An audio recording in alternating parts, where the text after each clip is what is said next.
السلام عليكم ورحمة الله لكل المشاهدين الكرام. راح نقدم لكم جديد سعر الأورو والدولار والعملات الأجنبية في السوق السوداء في الجزائر اليوم، بالإضافة إلى لمحة التوقعات في نهاية الفيديو.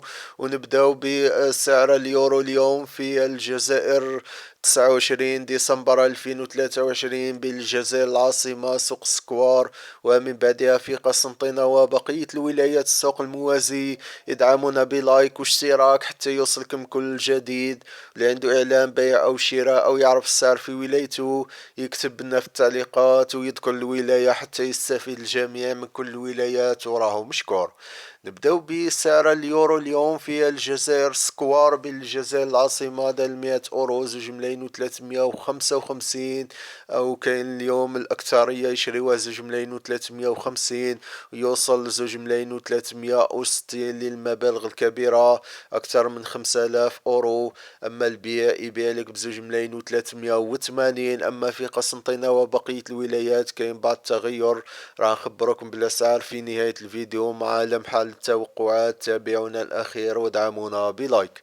الدولار الأمريكي دا اليوم 2,170، كاين البعض اللي يشريوه 2,160 اليوم في السكوار. أما البيع يبيع لك ب2,200 لل100 دولار أمريكي حتى ل2,210 المبالغ الكبيرة.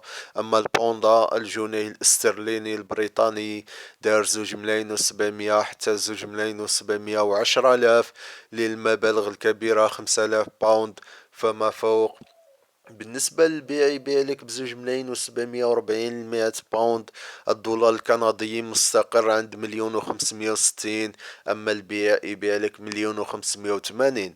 أما في قسنطينة وبقية الولايات السوق الموازي الدولار الأمريكي دا اليوم 2,160 في الشراء، أما البيع 2,200. بالنسبة للتوقعات لمحة التوقعات بالنسبة للأورو والدولار راح يتراجعوا في الأيام القليلة القادمة، وراح ننزلوا فيديو بعد صلاة الجمعة فيه كل التوقعات وبالتفصيل حتى فيفري 2023. بالنسبة لسعر 100 أورو اليوم في قسنطينة والشلف ووهران وأغلب الولايات اليوم دار 2,350، أما البيع يبيع لك ب2,380.